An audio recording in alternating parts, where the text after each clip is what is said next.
Hello, everybody. Happy Thursday to you out there in the ethos. Welcome to the Morning Update Show. I am your co-host, Trey Holiday. And before I get started and throw it over to my guest host today, I got to send some real birthday love out there to my cousin, Tanitra Mann. Happy birthday, cousin. I am so excited that it is your day of joy. Enjoy it with all of the love that surrounds you. I love you so much.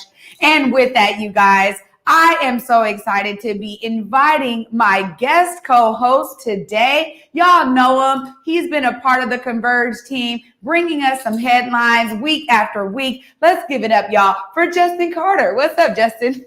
Good morning, and happy birthday celebrations. Birthdays are awesome. I love them. Right. Even during COVID, we can still find time to celebrate people's day of birth. They cannot take the cake away from us. That's right. Well, I'm really excited because Omari, my co-host, was getting some much needed rest, and Justin stepped in. So we really appreciate you, Justin. I'm excited to get into these headlines with you. I'm happy to be here. This is such an awesome opportunity. It's so much fun. Let's do it. Awesome. All right. So I got the headlines going. We're going to get right into it, you guys, because today we have a couple of things on some highlights on Biden's speech yesterday. We also are going to be showing demonstrators and some destruction that happened locally in downtown Seattle.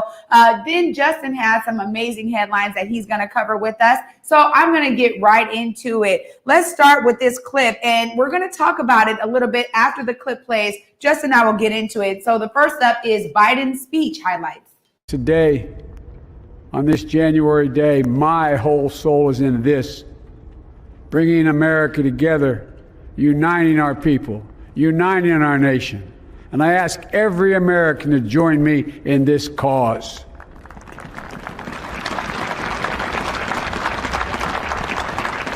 Uniting to fight the foes we face: anger, resentment and hatred, extremism, lawlessness, violence, disease, joblessness, and hopelessness. With unity, we can do great things, important things. We can right wrongs. We can put people to work in good jobs. We can teach our children in safe schools. We can overcome the deadly virus. We can reward work and rebuild the middle class and make healthcare secure for all. We can deliver racial justice, and we can make America once again the leading force for good in the world. I know speaking of unity can sound to some like a foolish fantasy these days. I know the forces that divide us are deep and they are real. But I also know they are not new.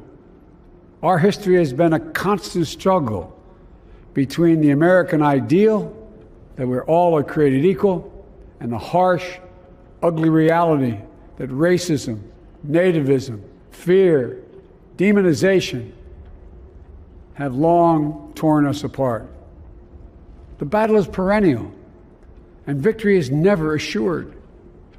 Through Civil War, the Great Depression, World War, 9/11, through struggle, sacrifice, and setbacks, our better angels have always prevailed. In each of these moments, enough of us have come together to carry all of us forward. And we can do that now. History, faith, and reason show the way of unity. We can see each other not as adversaries, but as neighbors. We can treat each other with dignity and respect. We can join forces, stop the shouting, and lower the temperature. For without unity, there is no peace, only bitterness and fury. No progress, only exhausting outrage. No nation, only a state of chaos. This is our historic moment of crisis and challenge, and unity is the path forward. And we must meet this moment as the United States of America. If we do that, I guarantee you we will not fail. We have never, ever failed in America when we've acted together. And so today, at this time, in this place, Let's start afresh, all of us. Let's begin to listen to one another again, hear one another, see one another, show respect to one another. May God bless America, and may God protect our troops. Thank you, America. Wow. I mean, honestly, what I have to say about that is that that's the kind of message that's needed right now. When we talk about these United States, the word united hits home and hits heavy right now, Justin. I mean, I think he really did a great job in terms of trying to implant that message from right out the gate. You know, the beginning of his presidency, it's important that we have more messaging that really unifies us as a nation. Sure. Inspiring stuff. I'm glad to see you were inspired. I know a lot of people breathed a big sigh of relief yesterday in Seattle after a few years of psychic trauma and sometimes physical over the past couple of years. That clip lacked Bernie mittens, though. You can see signs of healing already in our culture by the memes that got spread around yesterday. People were in a pretty good mood about the day's events. They had a lot of fun with Bernie showing up all over the city and all over the internet. You can also tell we're back to kind of maybe more normal times, when I think one of the bigger controversies of day one was the fact that President Biden will have a Peloton bike in the White House. That made headlines. It's a little better than some of the old days already. So looking forward to the future. Yeah, you know, and that's kind of the point. I think that so much about this presidency, what we're going to see is a lot of opposites from what we've just like really encountered over the last 4 years. And I agree with you that it does have people out there breathing a sigh of relief. The funny thing is that, you know, a lot of folks were like, man, the passion. Well, right now, this kind of moderate message that's not going, you know, in any one of those kind of passionate buckets is actually what we kind of need right now. Let's simmer down. Let's find ways to collectivize and unite once again. And, you know, as Omari always says, too, it's important that we actually talk to our neighbors, get to know the people that are around us, because this happens. It starts off in microcosms. It's where we do it. It's how we build in our communities and in our neighborhoods. If you live in a major apartment complex, knock on doors, get to know who some of those folks are. It really starts with us. Yeah, for sure. This is a good time to get to work and to really dig in on some of the things that we were working on the day before also. Nothing's gone away. There's still racism. There's still so much to address. It just feels like an environment now for some progress, for a change. Yeah, absolutely. And this actually leads into our next clip, because as we see, as we talk about, you know, some folks breathing a sigh of relief, we have others who are not. Let's get into that next clip and showcase some of the destruction that actually happened downtown Seattle. We continue to follow those protesters that are now again on the move in Seattle. It appears they're entering Pike Place Market right now. This group had been holding signs calling to abolish ICE and also spray painted threatening messages for the president. We also watched earlier as they burned a couple of American flags in the streets. And again, I mentioned some of the damage that they had caused, a lot of graffiti on buildings, some broken windows. We know one person was arrested. We will keep an eye on things and keep you posted as we get more information. You know, that's the sad part about some of this, is that no matter what the message is, there's going to be people that are not happy with it. And we know this. We know that it's not going away. It's not going anywhere. I think one of the things that I was saying to a friend yesterday was, you know, the thing is, they shut down so many of these kind of right-wing rhetoric sites, you know, QAnon and 4chan and like all of these places where a lot of the movement around kind of destruction was really centered. And, you know, whoever this group represents, I don't know if it's Antifa or whatever else. I mean, clearly burning American flags and trying to abolish ICE, they're coming with a certain message, but it is a bit unfortunate that they had these kind of death threat messages toward, you know, President Biden. Again, I don't think I'm shocked by it. What about you? I mean, the simplest takeaway is that the unrest is going to continue. It's, you know, the targets for federal policies and police remain an issue. And, you know, looking at it from a strategic standpoint, the best defense is a good offense sometimes, and maybe I've reversed that. But basically, this is, you know, it's not completely outside of negotiation. This is a way for groups to make a stand. And it was an important day in America. Some groups make a stand by protest, and breaking windows at places like Starbucks and breaking windows at places like Amazon. And this happened in cities across the country, not just in Seattle. There are a lot of people that just do not want to be governed. There are a lot of people who want to be governed in a different way, and we're going to see this kind of thing continue, and we saw it last night in Seattle. I agree with you, Justin. I think that, even out there in the protest movement, sometimes what ends up happening in major media is they combine a lot of these messages and a lot of these groups. And we see that there's people out there that do it peacefully. We saw that with the MLK March, again, following in Martin Luther King Jr.'s legacy of peaceful protesting. And then you see others who are about direct action, and they're trying to really get this messages. I think a lot of this is about that kind of capitalism and corporate America still like eating off the backs of so many Americans and literally globally, that this is where messaging is there. I'm not shocked by it. And I agree with you that, I think we're going to see it continue on. I mean, it's going to be something for us to follow up on in terms of media, because these stories will keep coming.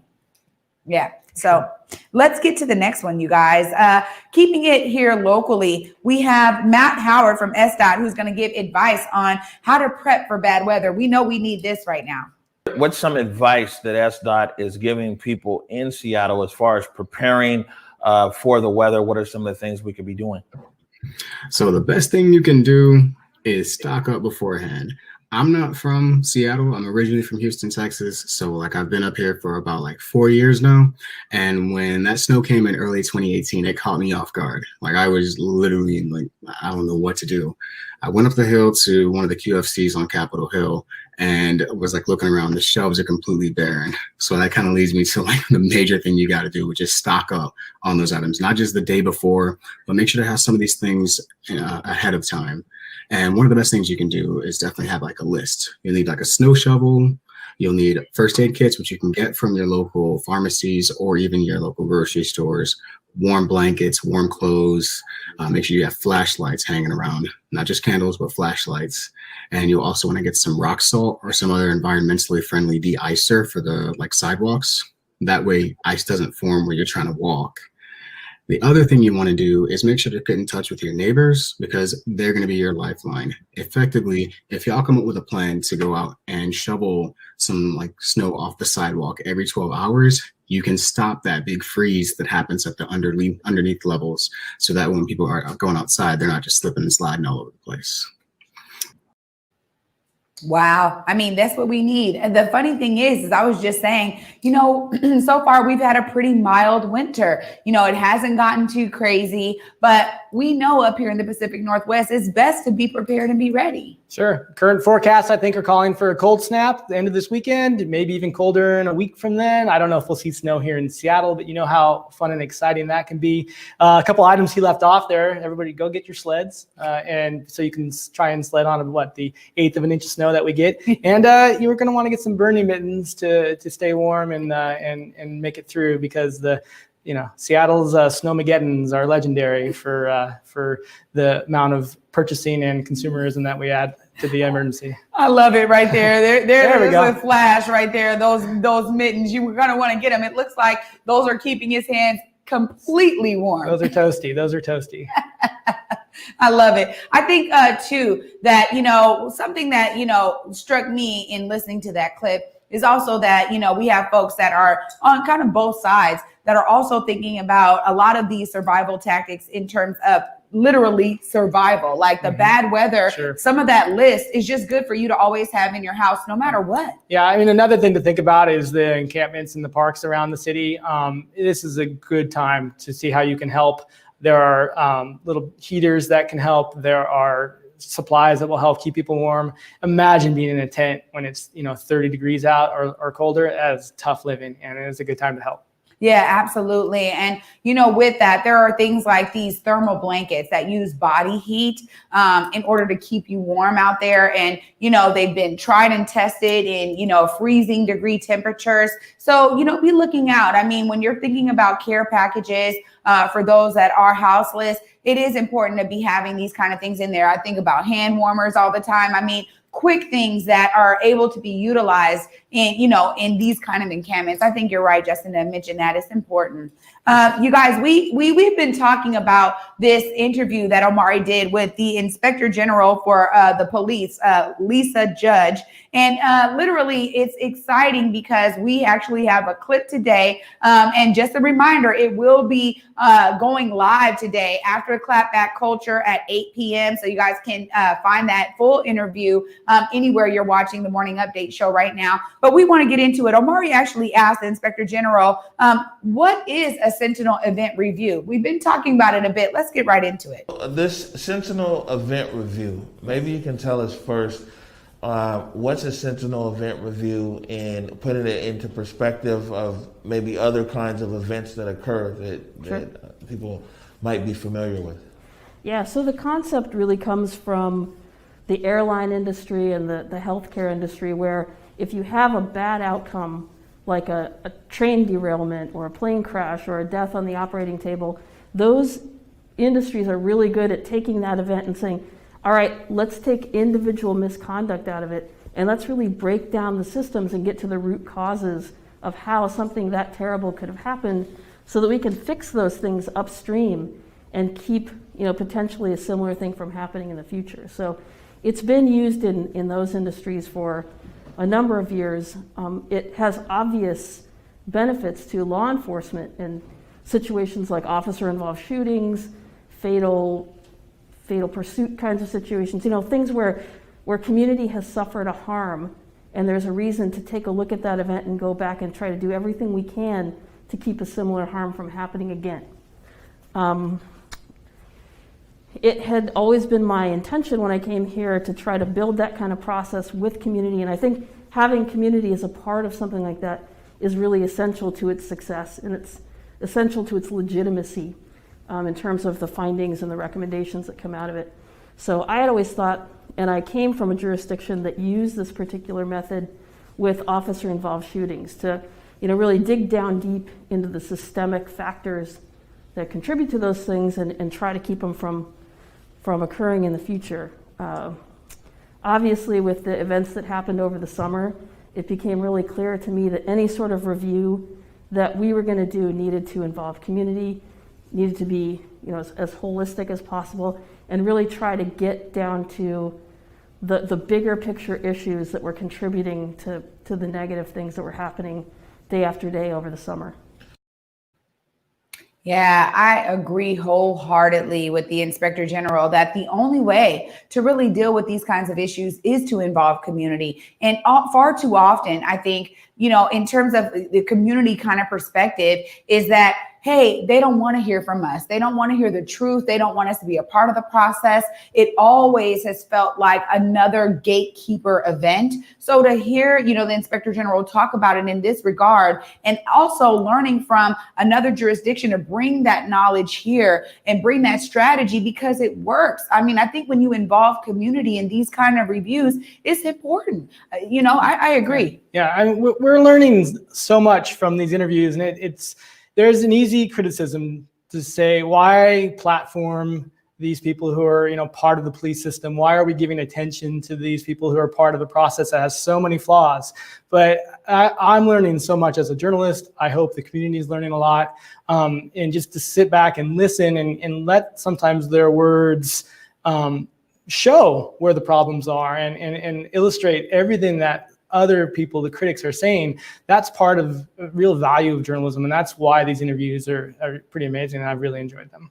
Yeah, to be honest, Justin, hey, not just tooting Converge's horn, but I don't know of other media streams that really bring this information to the public. Not like this. No. Yeah. And we talk about it all the time in terms of community and how important it is. This Morning Update show literally was created so that we can bring this kind of education to community, and to get to a point where a person like the Inspector General will come down to Converge to actually explain a lot of this. That's huge for community media. And I think that you're right with regard to I really hope that people will tune in tonight, anywhere you're watching the Morning Update show, to hear the full interview so that you can be informed about how to be a part of the process, what kind of strategies they're using internally to bring the community in, and how these kinds of investigations happen in general. I think another thing I really wanted to note about this clip is we talk about it a lot, that, hey, when you're talking about these kind of disasters and understanding the implications and what led up to it, there's not a lot of sexiness in there. And sometimes,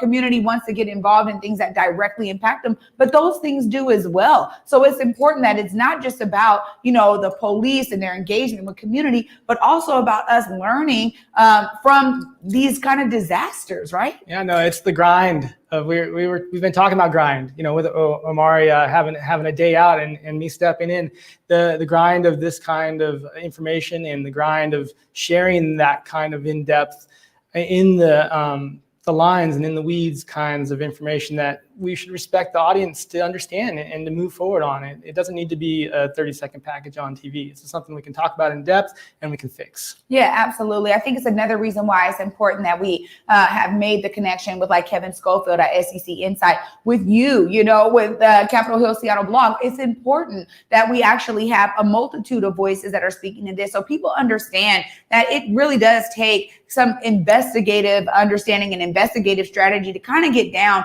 into the weeds so we can understand a lot of nuance. One of the things that I say in community often is that it is the nuance that kind of moves things. And that's also sometimes the hardest parts to understand. So I'm glad that we're getting into it with bringing these interviews on. Again, you guys, to see that full interview tonight, it will happen after Clapback Culture right here 8 p.m. on Converge Media.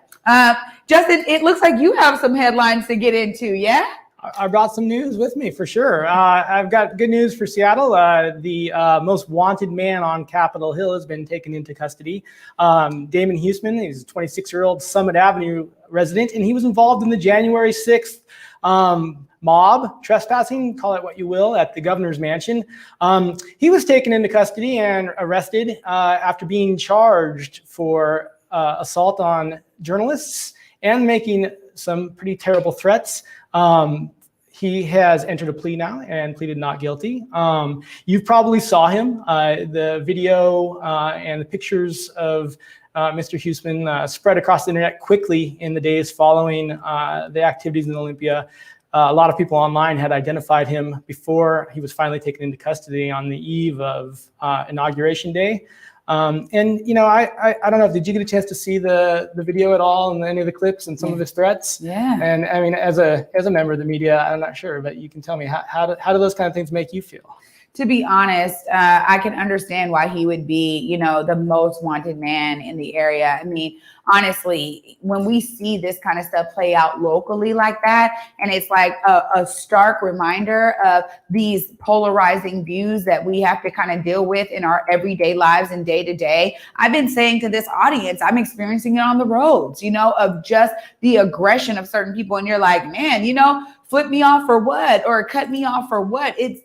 It's playing out in our lived experiences every day. And so, to be honest, I'm happy that they were able to capture him, find him, get him, through the process. And it's also quite, not many folks plead guilty, but when you're out there and you're plastered everywhere, I don't know how, firm your not guilty plea Yeah, really it's going to be a difficult defense. I mean, the other good news in this is that the justice process from January 6th, both Olympia and in Washington, D.C., clearly is continuing to play out. And as much as we get frustrated by authorities and some of their slowness, this is something that is picking up some momentum, and we're probably going to see more prosecutions or at least more legal activity to try and bring justice to these situations. So we jump into some other headlines. Let's get it. Cool. So another thing is not a happy story. It is the overnight homicide being investigated in the Rainier Valley. The Seattle police don't have many details at this point. They're not even releasing a cause of death or the type of situation that occurred, but a man was assaulted and died off of MLK. Near an area near the McDonald's down in the Rainier Valley area. It is going to add to a lot of pressures on the city and on Seattle police around the number of homicides we saw in 2020. While many types of crimes actually dropped during the pandemic, some of the most violent, some of the most terrible types, like homicides and murders, spiked, and that's been quite an issue, and will probably be something we see as we head into the mayor's race. It's definitely a problem for this community and Central Seattle for a long time, and so there's a lot of concern that of these numbers. Yeah, I mean, you're absolutely right. It's something that we saw, and Omari and I talk about it often, because when these kind of deaths happen, and, you know, a lot of the time it's like in the Black community, it's 1 degree of separation. And I experienced that head on, like, you know, coming into the studio ready to do work and then finding out that someone that was close to, you know, my family passed away and was murdered, and finding that out as I'm coming into studio. Again, it's like, it's this 1 degree of separation where I wasn't immediate family. So then I'm going to get it a little bit later. I got a call later that day. But the fact is that these deaths actually hit home for so many people. And, you know, not only was it homicides and murders really that spiked, it was also domestic violence. We see that a lot too. And I like to point that out because, you know, we're dealing with a lot of different factors when we think about how COVID has us changing our daily activities, right? Mm-hmm. So many people are staying indoors, and sometimes those are not safe spaces. And so you're absolutely right that, you know, throughout this year, I'm really hoping that we find other ways and avenues to kind of navigate that. But because we're still in this shutdown phase, now, unfortunately, I think we may see some of these things kind of continue. And I do think also, too, it's important to note, as we just said here, that, you know, the detectives don't yet have any information. But for any of you out there that are affected by this crime in particular, continue to press. Continue to call on these detectives that are the lead investigators in the case. Continue to press them so that we do not have another string of unsolved homicides happening in our area. We see this in the Black community, unfortunately, and it really is something that keeps the grief for a lot of these family members alive and well, Justin. Yeah, this is another story that Seattle also is sadly sharing with other cities in the nation. We're not alone in seeing a problem with murders on the rise. So it is a national issue during the pandemic. How about a happy story? There we go. So good news in the Capitol Hill neighborhood, and a good news for the city. A retail space that stood empty since protest actions during CHOP after protesters targeted a store that was related in ownership to a Seattle Police Department officer who was involved in the Charlene Elias killing, was part of the Charlene Elias killing. Rove left the Hill, but we have good news about that space and kind of maybe a new start in a retail area of the Hill, where a really popular longtime shop is going to be moving into the old Rove space and cleaning out all that old stuff. Throwbacks. I know probably a popular shopping destination for Omari. I've seen some of his threads, is moving in. Throwbacks is an old vintage shop. They specialize in lots of sports memorabilia type clothing. They're going to be expanding a little bit, adding a little more of like denim fashion and a little more tees. I'm told that the vintage t-shirt market is also spiking in the pandemic as people have time to shop at home, apparently. So good news for Throwbacks, good news for the corner of 11th and Pike on Capitol Hill. Absolutely. I mean, you just said denim. I'm sorry. I was ready today. I didn't even know, you know what I mean? I wasn't even prepared, but we're always prepared. And I think it is really a great story. When we can see businesses opening during this time, it's important that we spotlight that and shine a real highlight on it, because we need to be able to support them so that they can keep their doors open. These kind of things are important, and it definitely does bring a smile to my face when I think about some of the ways that folks have been innovating some of their vintage clothing. Again, being indoors allows you to get a little bit more creative about how you're utilizing your wardrobe. So shout out to Throwback Northwest. I'm glad that they're going to be in this space. Sure. And we should say Throwbacks is having a moving sale right now. They'll be open mid-February in the new spot at 11th and Pike. Other progress heading into the new year is some money is there to help people who are addicted in the city. About $1 million has been set aside in the 2021 budget to help addiction services. And there is hope, finally, to make progress on what is called supervised consumption or safe consumption sites. That is still a bureaucratic process, though, now between the city and county to sort out exactly how the plan for these new sites is going to move forward. A big shift, I think, from what we were talking about now almost 3 years ago on Capitol Hill and across the city. Back in those days, we were looking at more of a Vancouver type independent sites that would be focused on safe drug consumption, designed to help prevent overdoses and spread of things like HIV. And I think the focus more from advocates that we've talked to is shifting to moving those services into existing nonprofits, existing facilities that are already here in the city, and funding it that way. So that's some good progress. It comes amid another element of the pandemic that's terrible and sad, which is a spike in overdoses. We've seen a really large jump just recently. So it's time for the city and the county to sort this out and get things fixed. Yeah, I agree wholeheartedly. Drug use has been on the rise for decades, right? It's not going anywhere. So finding other ways to deal with it that are outside of that kind of Reagan era-esque of like everything gets a conviction thrown at it, everything is a criminal offense. I think it's important. And for those of you who love The Wire out there, we know The Wire showed us what safe zones look like. And honestly, there's a way to really modify a lot of that kind of, even though it was like Hollywood version, but to modify what that really looks like. Because I think you're absolutely right that when we have supervised zones, when we have folks that have, clean needle drop-offs, these kind of things are important. We've been seeing an increase in the city with clean needle spaces and where to drop off needles and things like that. But I think that this is another step forward. Again, you're right with the bureaucracy. There are a lot of people in this country who just say, drug use is wrong. We need to continue on. But this war on drugs has not actually been effective in this country at all.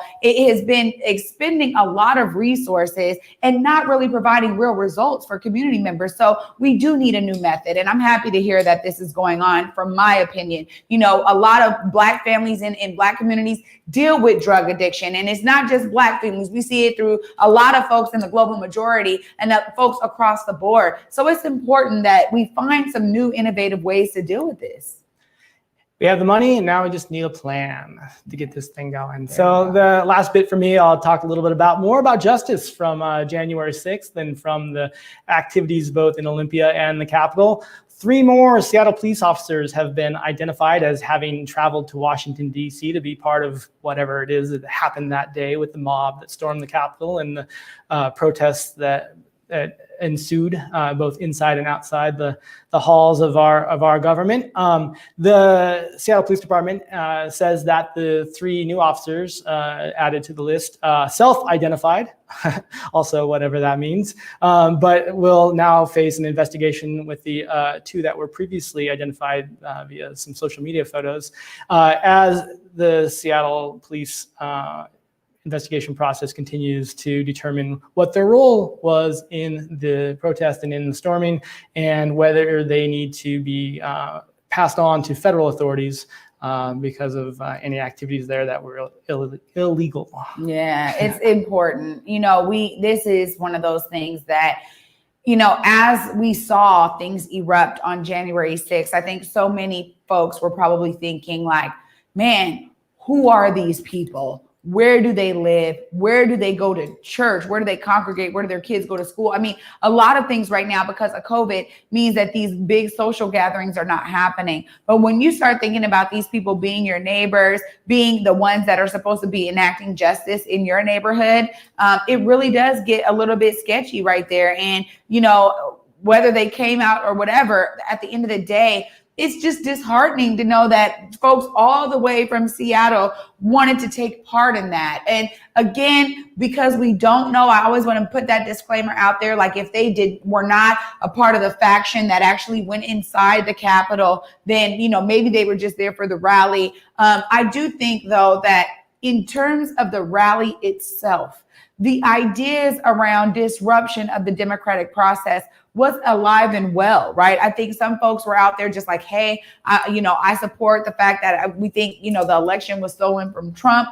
And so you have such a wide variety of ideals kind of out there, and it makes it hard to pinpoint why anybody was really out there. So it really is going to come down to that investigation. regardless of the investigation, although it ruins another piece of trust, it's definitely the decision to travel there feels like the kinds of things that we're worried about when we talk about our police force.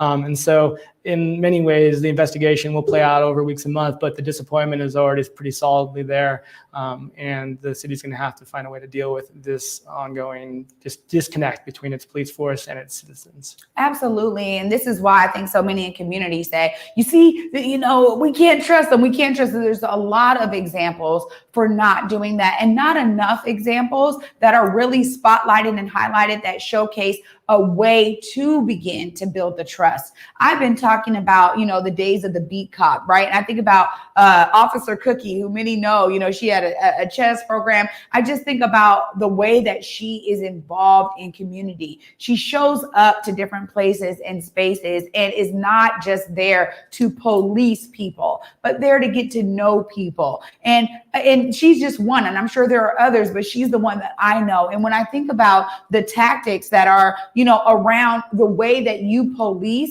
it also is an individual choice of how you're going to be connected to your community, how you're going to actually begin to understand the people that you are policing. And I like the era where cops actually lived in the neighborhoods that they were policing, because it changes a lot of that factor, right? Where it's like the kids in the neighborhood and on your block know that you're an officer, right? You come out with your uniform on or whatever, but they also know you because they bump into you at the grocery store. They see you reading with your kids at the library. They have different touch points that allow for that trust to be built. And I always say that's really what we need to get back to in terms of some of these stair steps to get to that trust, because some, areas are going to need to be policed, right? I mean, it's not all going to happen overnight, but it's important that we start really understanding what some of those strategies can be so that the trust can be built. I agree with you, though. That huge disappointment is definitely there, Justin. Yeah, for sure. And, making the city more livable for folks that work here. It's funny, though, we see so many of the salaries of the Seattle Police Department. Some of those officers might be some of the few people left that could buy a house in Seattle. So maybe we don't have to worry so much about affordability to keep them here. All right, there we go. Absolutely. We have another clip here. I want to get into it. And I think we have an overlay here. Councilmember Sawant, man, it has been a tough road for Councilmember Sawant. Let's see here. I'm urging city officials to investigate threatening emails sent to my office from a city address. While the threats are at me, they're in fact at all who dare to fight for workers' rights and against racism, sexism, oppression, which stem from capitalism. That was a direct statement from Councilmember Sawant. And we have had to cover some of this before. We understand that Councilmember Sawant, in terms of the city, Seattle City Council, is one that has been, really on the forefront of, ending the harmful effects of capitalism, trying to do it in a multitude of ways, the taxing the big corporations like Amazon, bringing those resources into community. Councilmember Sawant has been, really a spokesperson for a lot of this stuff. And it's unfortunate to know that these threats were coming from a city email address. That right there is something that is alarming. Yeah, it's not clear at this point exactly what's going on with those emails. It seems like the employees denying that they were sent. The person who owns that account said that they didn't send them. But, the bigger story here really is probably the threats that our electeds face, especially that Kshama Sawant faces and has faced over the years. She gets into that a little bit in her statement, but it's across the board in City Hall these days in Seattle. It's become a target thanks to the previous administration, but also because of its progressive bona fides. It's done work that people around the country find to be threatening, and so electeds here, especially women of color, they get terrible messages, and so that's probably a story that also needs to be told here, along with the fact that they need to investigate this and make sure that that Councilmember Sawant is safe. Yeah, absolutely. You're right. It goes to a longer history that we see when we talk about, the intimidation tactics. I mean, right. It's alive and well. And that's why we always have to bring mention to it, because even though Seattle's looked at as this liberal city, we know that there are always these undercurrents of stark racism, stark oppression. And again, when you're talking about, changing some things around how people, share this pie and make things equitable, it is ruffling some feathers. So I agree with you there. We're going to end our segment with a great shout out to University District Food Bank. They show Converge, our Converge team, some love yesterday, and we appreciate that wholeheartedly, and also appreciate the work of these food banks that are in our area. It is so vital right now that people have access to food and resources because we see how much COVID is wrecking the financials of so many families out there. So shout out to you, University Food Bank. We so appreciate the love that you showed to Converge Media. But I just got to give a shout out to all food banks, man. There's a lot of folks working in food injustice, food insecurities, these food deserts. I'm seeing it on a community level, at an organizational level, and it's great to know that there's real solidarity amongst the food banks here, because we have we don't have to deal with those crazy lines that we're seeing happen down south and other parts of the country. So shout out to them and their efficiency. Yeah, it's a great time to find somebody to help. Everybody should step up, see what they can do. This is the time, if we haven't heard those kinds of messages, let's get back to that kind of thing. This is a good time to step up, find the place to put your power and put your help. Absolutely. You guys can check out different food banks in your area. A lot of the times they're always accepting volunteers. They do have ways for you to be safe, masked up, gloved up. But if you have additional hours to give to a cause, food banks are a great one. And with that, you guys, we're going to actually take a quick break right here. Coming up, we have Nikki Barron, super producer, with the coronavirus update. I did it for the city, I did it for the love, I did it for the people, I did it for us. Back on this rap-ish, I ain't even broke a sweat, homie, this practice. Pondering my next move, staring at my track list, hope I ain't miss my window. Praying like a Baptist, Seattle's own, tired of this Game of Thrones. They made a list of the best rappers and guess who wasn't on? While the disrespect continues, I'm steady packing these venues.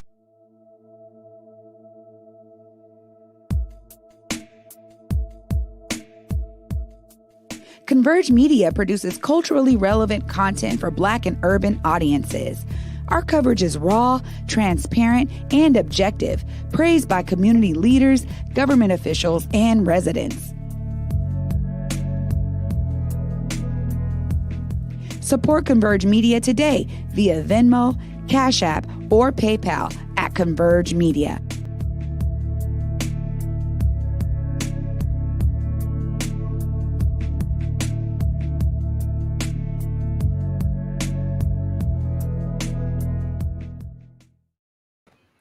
Welcome back, everybody, to the Morning Update Show. I am your co-host, Trey Holiday, and joining me today is my guest co-host, Justin Carter. Thanks again for being with us, Justin. So happy to be here. Yeah, that was a great first segment. So, Nikki, we have welcomed you into the show. Welcome, Nikki Barron.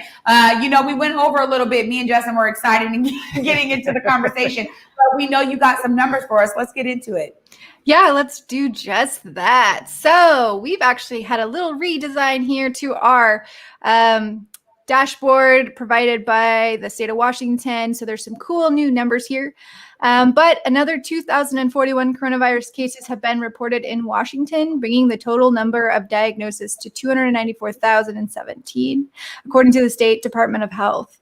Due to processing issues, the state did not report deaths yesterday, but on Tuesday, we had a total of 3,940 deaths. We also saw a delay in our positivity rates for our tests that we did. So it says that we're sitting at 10%, but last number was 17%. So that would be a pretty big jump for it to go from 17 to 10. And so we'll likely get another update here in the next couple of days that will give us a more accurate look at the positivity rate throughout Washington. Our hospital capacities are at 80.5, which is really great news. Our goal is to stay under 80 to have enough hospital beds to treat the cases that need it. So we're doing really great. That number was really getting up there for a while. So I'm glad to see that that's come back down. And then we have a new number here, which is new to the dashboard, which is the number of vaccine doses given. So we're at 335,838 doses given, which is approximately about 43% of the amount of doses that we have in Washington state.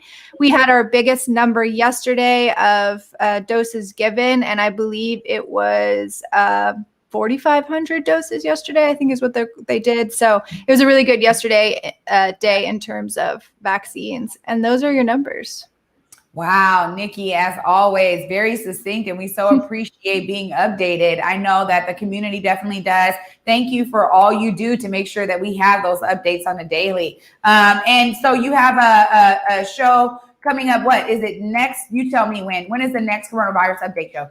The next coronavirus update is on Monday. So if you missed it, I had it last night. So our show is Monday and Wednesday at 6:15 p.m., wherever you're watching right now. Last night, I went in depth about if you are figuring out if you're eligible for the vaccine, how to register for it, common problems that people are experiencing during that registration, and answered a couple of questions from community. So go ahead and check that out by going to whereweconverge.com, go to the COVID resources page, and you'll see that it is there both in video and podcast format. Awesome. Nikki, we appreciate you so much. Thank you for all you do. Yeah, thank you. Well, Justin, it's important that we keep our community informed on these numbers. I think that what Nikki does is phenomenal. And, that was really the start of this show, was to introduce education and information to our community. So we're going to continue in that vein, obviously. Let's do it. And I'm excited because it is Thursday, and that means we get to bring in my girl, Besa, and do a Rewind with Besa update. What up, Besa? She's like, hold up, what's it? Got the mute on again. She's muted. There we go. Okay, but this time I knew I was muted, and that's what's important. Absolutely. Well, we welcome you. We love to have our little Black Girl Magic sprinkles on Thursdays. Sprinkle me, man. So good to be with you. So let's get into it. What was up with Rewind with Besa this week? Oh my goodness. Hold on. My notes are right over here. So basically, I thought it was very interesting that I don't want to say it was the wee hours on Tuesday, but it was pretty late when Trump decided to finally start pushing out those pardons. And I was watching a live video on YouTube, and he was like, oh my God, Kodak Black just got pardoned. Oh my God, Lil Wayne just got pardoned. I was like, what is going on? If you guys did not hear about some of these rapper pardons, we have a little clip for you. We promoted a culture where our laws would be upheld, our heroes honored, our history preserved, and law-abiding citizens are never taken for granted. Lil Wayne and Kodak Black are in the clear, thanks to President Donald Trump. But Tiger King star Joe Exotic, no such luck. According to a statement released by the White House, the rappers were included in the final wave of pardons and commutations granted by Trump on Tuesday, his last full day in office. Wow. I found that so interesting because now the rumor is, why did they get these pardons? Because Joe Exotica didn't get a freaking pardon. The rumor is that apparently some people may have paid up to $2 million for some of those damn pardons. We don't know if this is true. That's the... Oh my gosh, Besa. Thank you for bringing this. You always got your finger on the pulse when it comes to pop culture.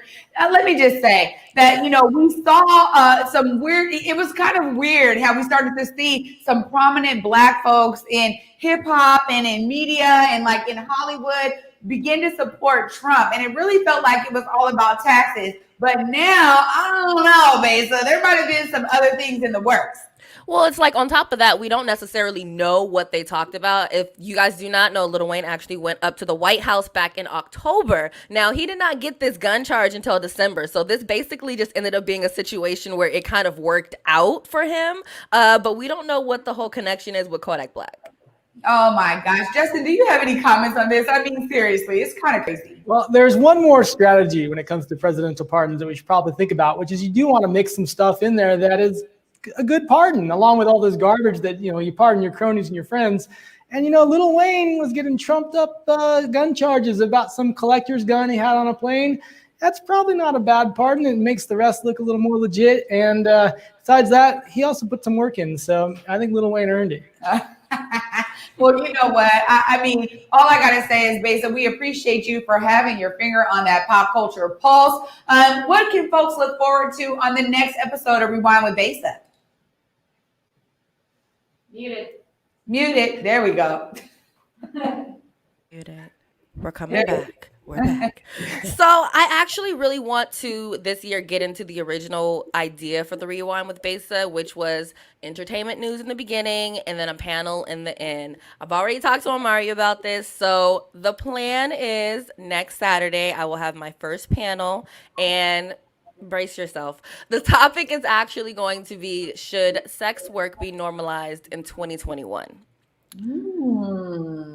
And that'll come after, obviously, the Rewind with Besa. Well, you know what? That's a hot topic. I mean, I have seen folks that were actually running for office actually have this as a part of their platform. So you're on the money with that. Spot on. Besa, thank you so much. Before we let you go, please tell the audience again, remind us of where they can find you and find these episodes of Rewind with Besa. So you can find all of the episodes of the Rewind with Besa on Converge Media's YouTube and the website. And then obviously you can find me on social media at Naybesa, Naybesa, and on Cube Monday through Saturday, 7 p.m. to 12 a.m.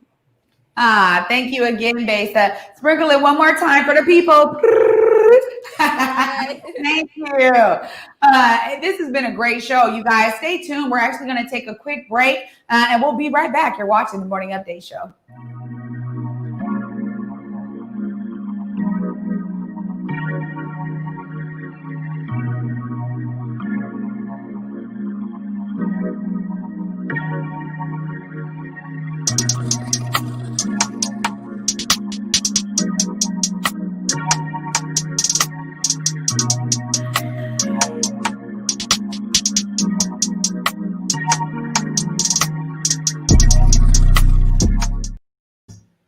All righty. Welcome back to the Morning Update Show. I'm your co-host, Trey Holiday.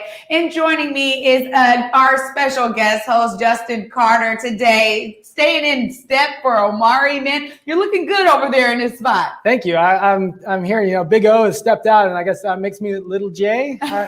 No? Okay. I love it. I'll take it. All right. I'll take it all day long. It was funny because earlier, Augie was like, oh, yeah, let me adjust the camera. Somebody's not. And then Justin was like, oh, I'm not as tall as O. Like, really? I'm not. There goes my plans.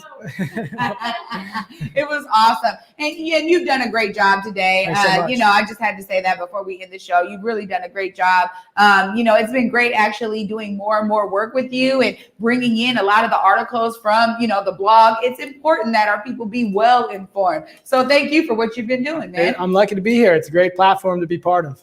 Absolutely. So our next clip, Justin, I'll let you go ahead and announce.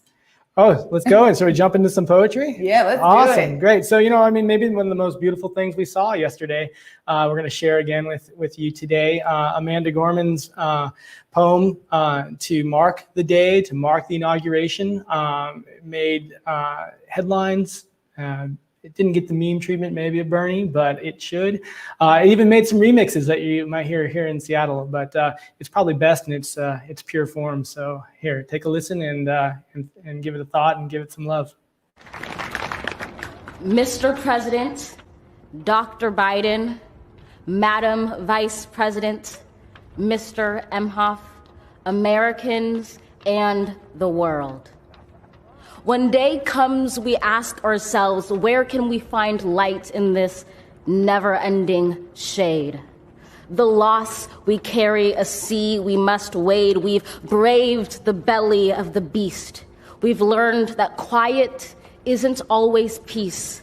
In the norms and notions of what just isn't always just is.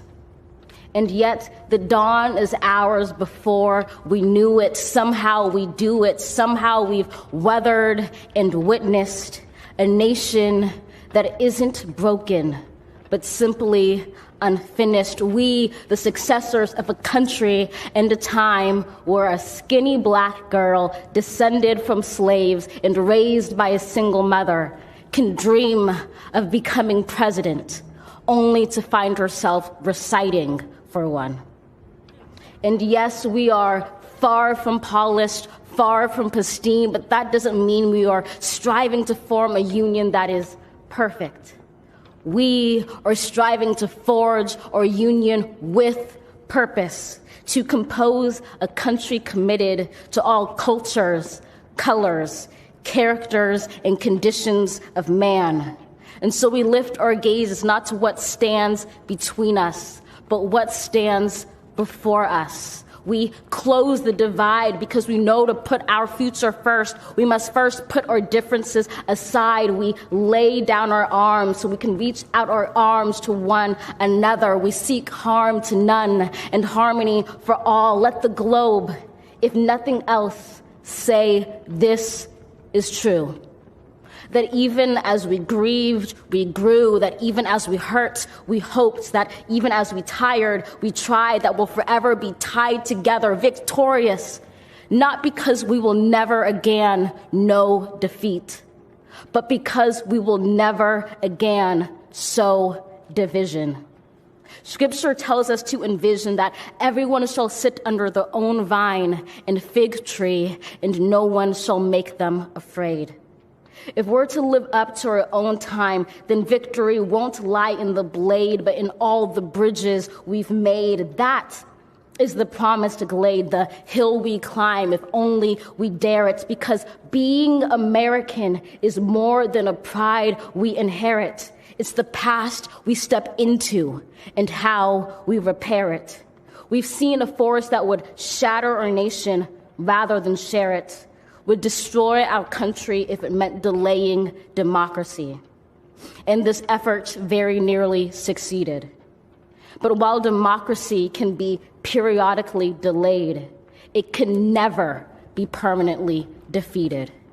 In this truth, in this faith we trust, for while we have our eyes on the future, history has its eyes on us. This is the era of just redemption. We feared it at its inception. We did not feel prepared to be the heirs of such a terrifying hour, but within it we found the power to author a new chapter, to offer hope and laughter to ourselves. So, while once we asked, how could we possibly prevail over catastrophe? Now we assert, how could catastrophe possibly prevail over us? We will not march back to what was, but move to what shall be, a country that is bruised but whole, benevolent but bold, fierce and free. We will not be turned around or interrupted by intimidation, because we know our inaction and inertia will be the inheritance of the next generation. Our blunders become their burdens. But one thing is certain: if we merge mercy with might and might with right, then love becomes our legacy and change our children's birthright. So let us leave behind a country better than the one we were left. With every breath from my bronze-pounded chest, we will raise this wounded world into a wondrous one. We will rise from the gold-limbed hills of the West. We will rise from the wind-swept Northeast, where our forefathers first realized revolution. We will rise from the lake-rimmed cities of the Midwestern states. We will rise from the sun-baked South. We will rebuild, reconcile, and recover in every known nook of our nation, in every corner called our country. Our people, diverse and beautiful, will emerge battered and beautiful. When day comes, we step out of the shade, aflame and unafraid. The new dawn blooms as we free it. For there is always light, if only we're brave enough to see it, if only we're brave enough to be it.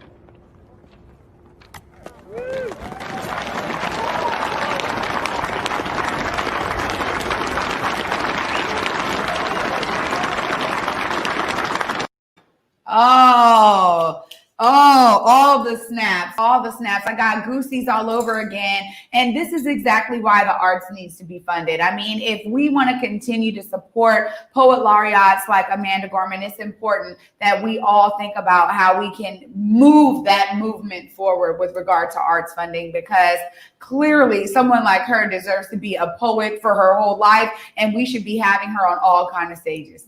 you got to pay for it. You want to build these things. Let's pay for it and make them happen. I'm all about paying the fee. Well, thank you so much, Justin, again for joining us today. It's been a great show, man. So much fun. And I can't believe it's already over. I could do another hour. I know, it goes quick. I told you it goes quick. For those of you who are watching here, let's be reminded that tonight at 7 p.m., anywhere you're watching the Morning Update show, you guys can find Clapback Culture with Julia Jesse and Mike Davis. You guys know they're going to be getting into some stuff, the Inauguration Recap. Clearly, Amanda Gorman has to be a part of that. Trump and the pardons he did. Obviously, some stuff with Uncle Bernie and the inauguration fashion. I mean, literally, the Obamas, okay? That's all I got to say. They came to slay. So thanks again for watching, you guys. We are so happy that you guys stayed with us. And tomorrow I will have another guest co-host with me, so I'm excited to do that until tomorrow at 11 a.m. or tonight for Clapback Culture. Oh, also, thank you, Alia.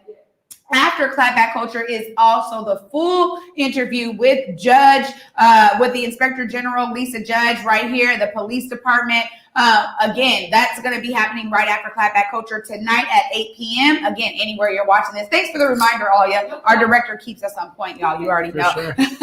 But for me, until tomorrow at 11 a.m., peace. Lift every voice and sing till earth in heaven ring with the harmonies of liberty. Let our rejoicing rise as the listening skies. Let it resound loud as the rolling sea.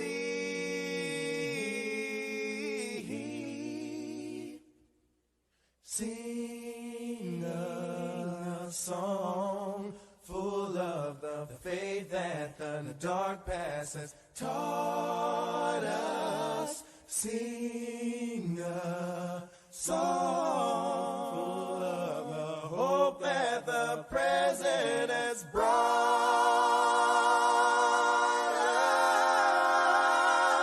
us.